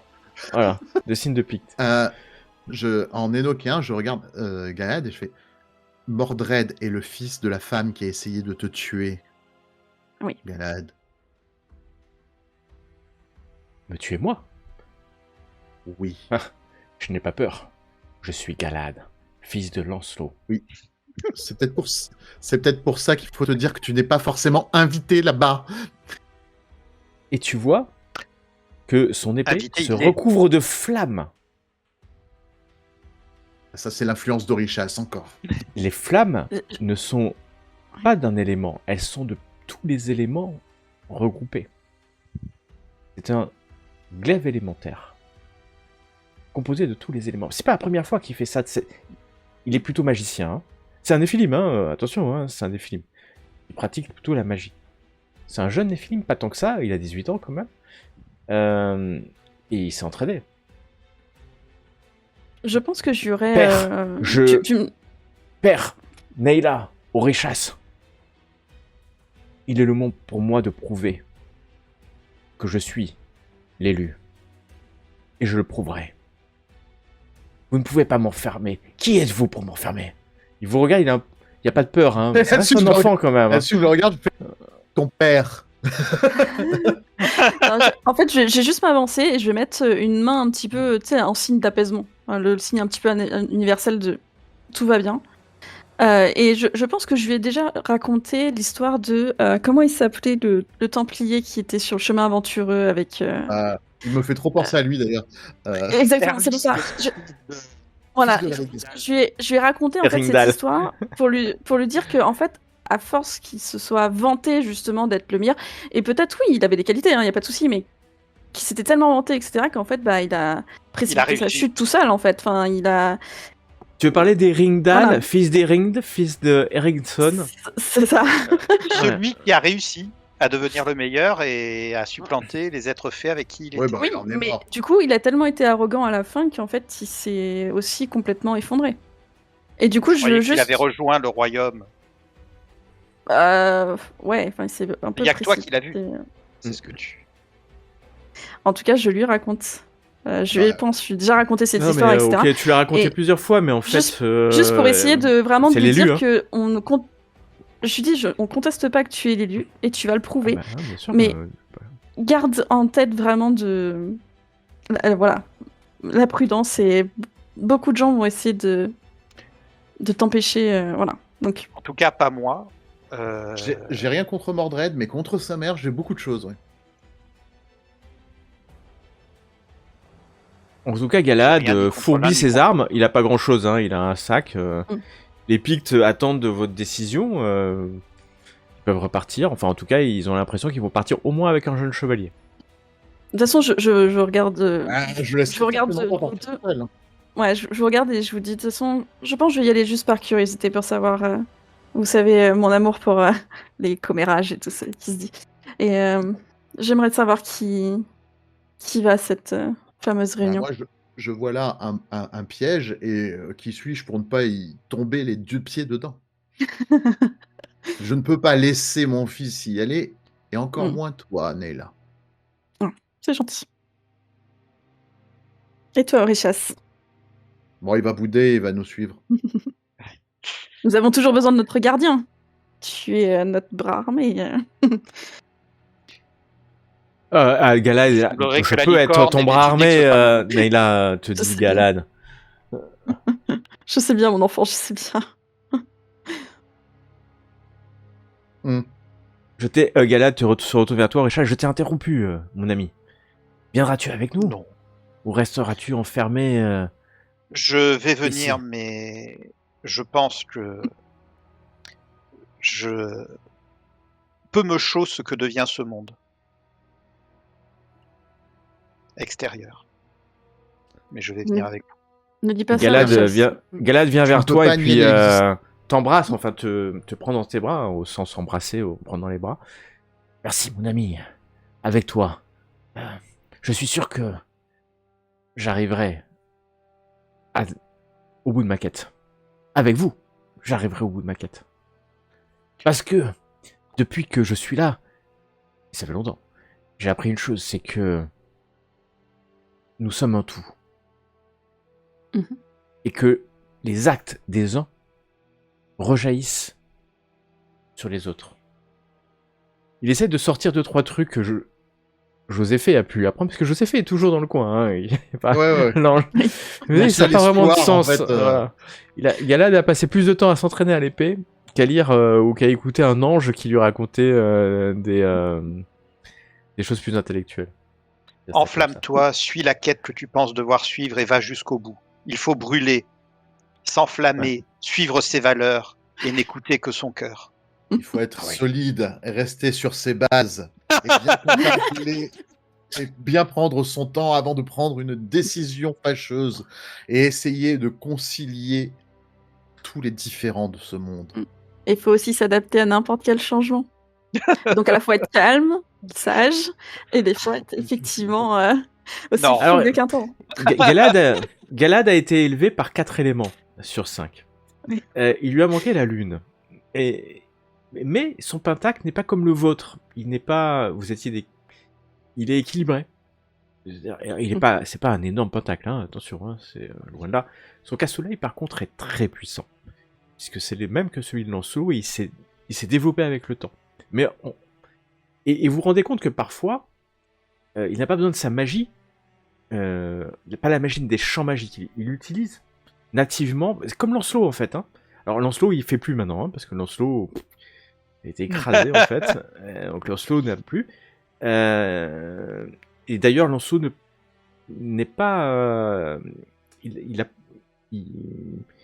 C'était natif aussi chez lui, il n'a pas appris, c'est quelque chose qu'ils n'ont pas appris, c'est une espèce de magie du casse-soleil intuitive, qui vient accélérer par exemple ses mouvements, et parfois même, ça, honnêtement, ça dépasse Farallon et Oréchas dans ses talents de combat. On n'est pas très bon. Hein. Bah, par rapport à lui, parce qu'en fait, il utilise en fait la puissance de son simulacre, un peu nativement. Mais c'est pas un vrai... C'est pas un vrai Néphilim, c'est une bonne question. Qu'est-ce qu'un vrai Néphilim? C'est une question que vous avez peut-être disserté pendant longtemps. Parce qu'en fait, il est quand même en... C'est un Néphilim au sens où c'est un pentacle dans le corps d'un être humain. Mais son casse-soleil est bien plus puissant, en fait, que son pentacle. Mais c'est un très jeune pentacle. Et donc, c'est logique qu'il soit pas puissant. Mais c'est... À part la magie, il a appris quelques sciences occultes de magie. Le reste l'intéresse pas. De toute façon, il a qu'un but. Hein. Et à chaque fois que Guenièvre vient, elle lui parle de ce but. C'est trouver le Graal. C'est tout. Mais elle, franchement, elle devrait pas rentrer. Hein. Elle vient avec son amant ou son amante, je ne sais pas. On n'a jamais Les su. deux Non, pas les deux. Non. Si, les deux, hein. Désolé. Vous voilà. Les 12, ça le dérange pas non plus d'ailleurs. Les 12, oui, c'est bien. Mais vous voilà reparti. Maintenant que vous êtes prêts, est-ce que vous allez y aller avec eux ou est-ce que vous allez vous passer, parce que vous pouvez vous passer de l'escorte, hein, en vrai, surtout que vous trois, vous savez où aller, où est le château d'Orcadie, hein, ça c'est sûr, y a pas de...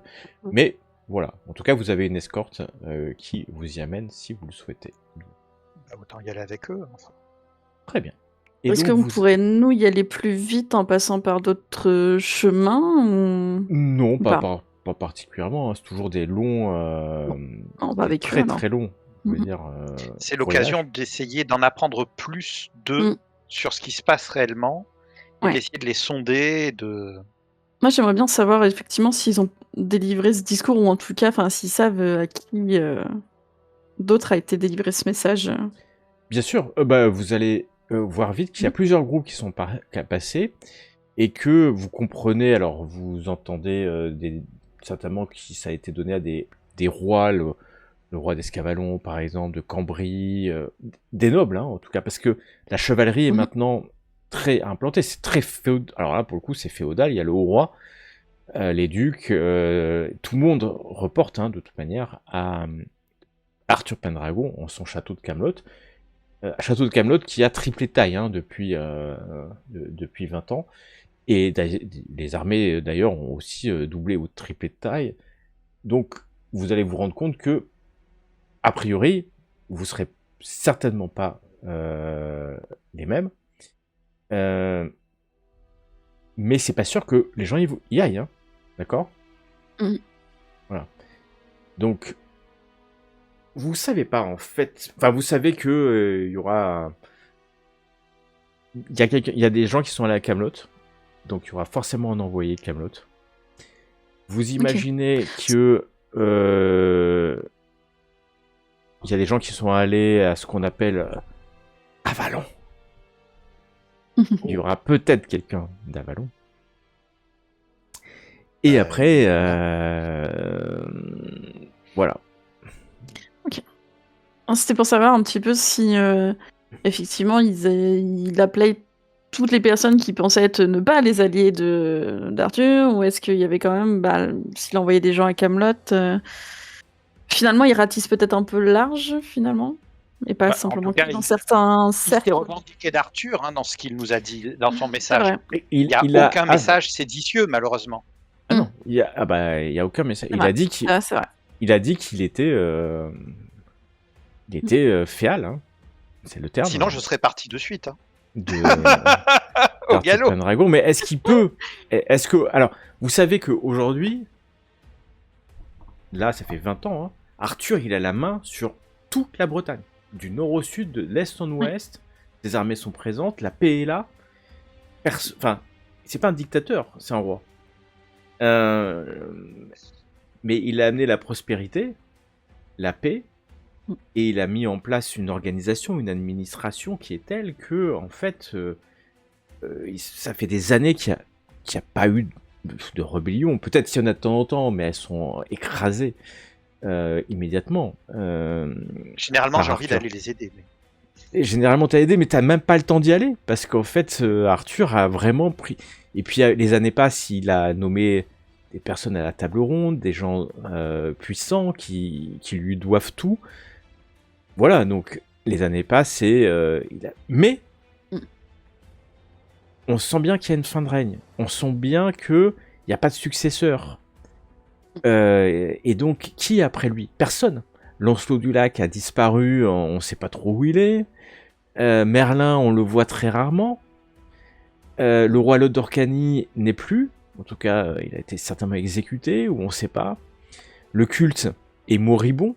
Même vous en êtes quasiment pas entendu parler. Après, les Mists ou les arcanes mineurs, vous ne savez pas. Le temple est peut-être toujours là. Pourquoi le temple ne serait plus là ? Mais Arthur est l'alliance des hommes et des Néphilim. Donc, Mordred, par exemple, est un homme. Hein. Sa mère est une Néphilim, ce qui n'est pas normal. Hein. Vous savez que c'est pas normal. Ils ne doivent pas pouvoir accoucher. Mais alors, la magie du culte fait que pour le coup, ça vous étonne pas forcément. Elle peut avoir préparé un simulacre pour son futur, Morgane. Ce qui est bien possible. Voilà. Donc vous voilà parti et traversant une Bretagne. Les routes sont extrêmement bien entretenues. Il y a des forces routières qui font la sécurité. Les Pictes même ne sont pas... Regardez, alors oui, c'est des Pictes, donc c'est pas la population locale, mais il n'y a pas de peur des Pictes. Il n'y a plus de peur, puisqu'on sait que s'ils sont là, c'est qu'ils ont été autorisés. Ils ont d'ailleurs des laissez-passer officiels. Et vous remontez tout le long des grandes anciennes routes romaines qui vont... Hop, je vous ai retrouvé, vous devez être quelque part ici. Voilà, dans la forêt. Et vous allez monter très très loin. Hop, je vais aller même très très loin. Puisque vous allez bientôt... vous allez traverser le mur d'Adrien. Le mur d'Adrien. Ah oui. Ah bah, bien sûr. D'accord. Ok. Et voilà, c'est...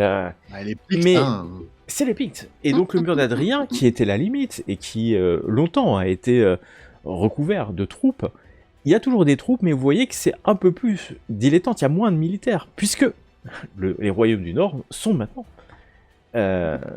sous la direction, enfin en tout cas féo d'Arthur Pendragon.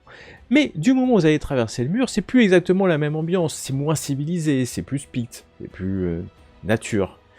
Et point ici d'armée arthurienne ni de garde. Mais vous êtes en bonne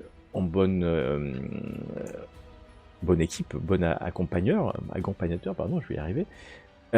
Puisque personne ne vous cherche noise quand il voit le drapeau et l'héraldique de Mordred d'Orcanie. L'ambiance est différente. Nous sommes au printemps quand nous allons arriver. Et il vous a fallu des semaines. Galahad se rend compte que la vie sur le Graal terrestre n'est pas aussi simple que dans les terres lustrales. Et qu'il faut camper... c'est pas toujours le truc, mais étonnamment, il s'en sort plutôt bien. Il a une aisance naturelle avec les gens et très vite, il va se faire ami avec les Pictes. C'est un Néphilim, il parle toutes les langues, hein, comme vous. En fait, vous avez peut-être l'impression que c'est un enfant parce que vous l'avez vu naître, mais vous vous rendez bien compte que cette notion d'enfant n'est qu'humaine. Un Néphilim est Néphilim. Il n'est jamais... Enfin, il n'est pas né, il est né Caïm, il a été emprisonné. Ça reste quand même un tout jeune Néphilim sans trop d'expérience. Enfin, ça reste un tout jeune Néphilim, mais tu as vu des Kaiba plus infantiles que lui. Et tu as vu des très puissants Néphilim qui ont perdu toutes leurs pentacles après avoir combattu dans les guerres élémentaires. En revanche, vous avez cette impression très humaine, très anthropomorphique, devrais-je dire, que ça reste un enfant. Mais quand vous le voyez avec les Pictes, vous vous rendez compte qu'il est bien autre chose qu'un être humain, mais qu'il a cette alliance, cette aisance, mais un peu comme Lancelot avait avant qu'il soit Farallon. Ah, maintenant il l'a bien plus. Hein, il l'a bien plus. Bien sûr. Lancelot avait ce truc, vous l'aviez senti, vous, de paraître bon. Ce que certains appelleront peut-être être un bon homme, un homme bon.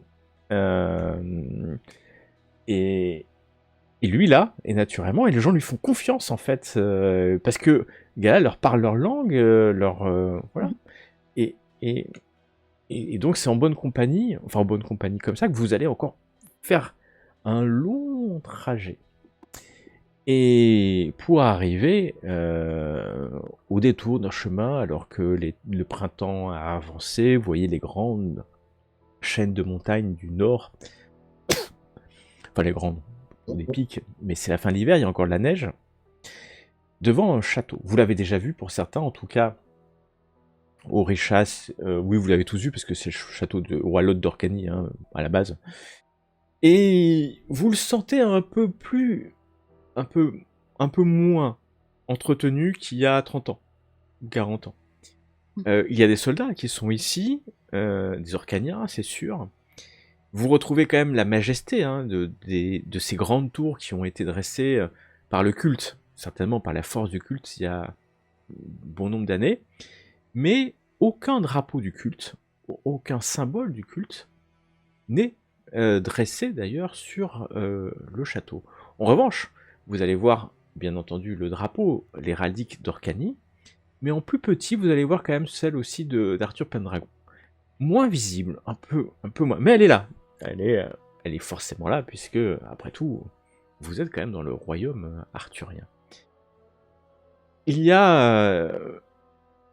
le château est grand, hein, vous le savez, et quand vous arrivez, il y a déjà, vous en êtes quasi sûr, il y a déjà d'autres invités qui sont là, puisque vous allez voir des troupes qui sont installées de part et d'autre du château. Le château est pas facile d'accès parce qu'il est sur un promontoire rocheux, il y a des grandes portes qui se ferment. C'est pas un endroit où il y a eu beaucoup de combats, hein, de toute manière, parce que faut aller jusqu'ici, les combats se font dans la plaine, donc voilà, c'est un château où quand même, quand on est tout en haut, vous savez, pour ceux qui sont déjà allés, qu'on voit très très loin, et qui a plus une vocation d'être imposant que défensif. En tout cas, autour, vous allez voir, oui, des héraldiques de différents nobles.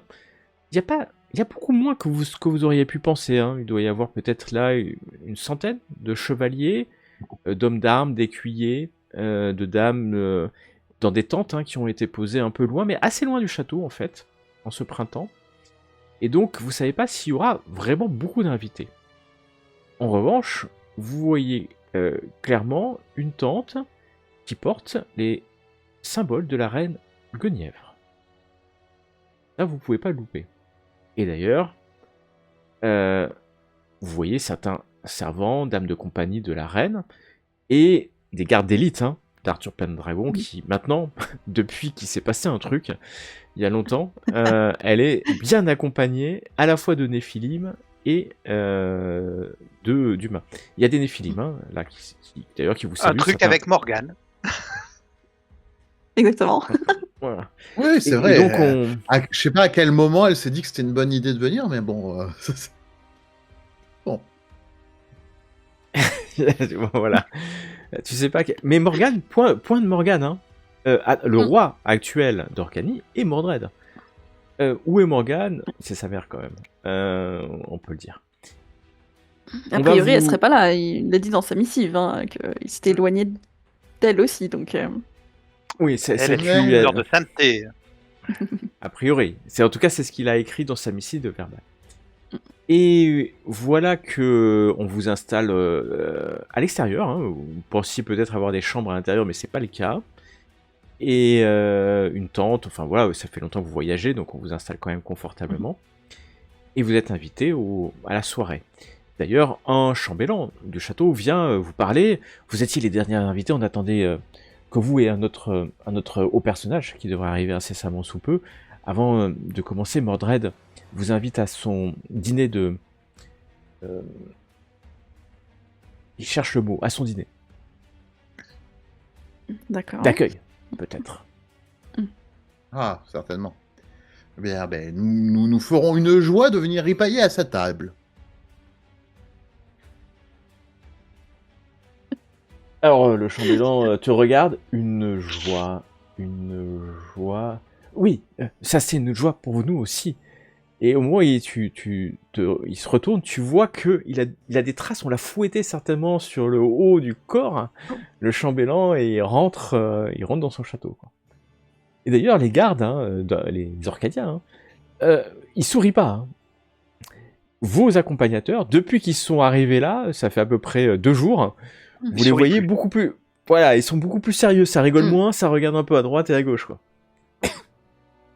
Vous pourriez me décrire ce Mordred, s'il vous plaît? Je demande à un de nos accompagnateurs. On avait essayé de les sonder politiquement. C'est un roi très, très bon, très bien, s'il est parfait. Mais dans la réalité, est-ce qu'on a réussi à les sonder, puisqu'on avait dit qu'on essayait de comprendre un peu? Ils sont terrifiés, j'ai réussi. Vous pensez que Lad leur a parlé un peu. Clairement, Mordred règne par la terreur. C'est pas le seul roi, hein, d'ailleurs, de Bretagne qui règne par la force et la terreur. Et ça vous étonne pas, vous connaissez les Pictes. Mais est-ce que Mordred est un Picte? Ça, c'est une bonne question. Est-ce que Mordred est un Picte? Est-ce que Lot était un Picte? Lot était un Néphilim, mais un Picte. Il avait, pour le coup, Lot avait les tatouages. Mordred, vous l'avez pas vu. Vous l'avez jamais vu, en fait, parce qu'il a été élevé au nord.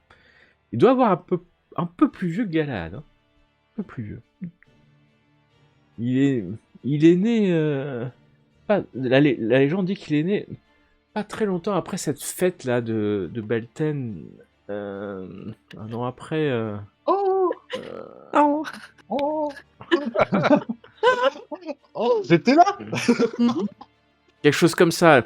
On sait pas exactement. C'était juste un an. Je regardais juste ailleurs, c'est tout à ce moment-là. Ouais.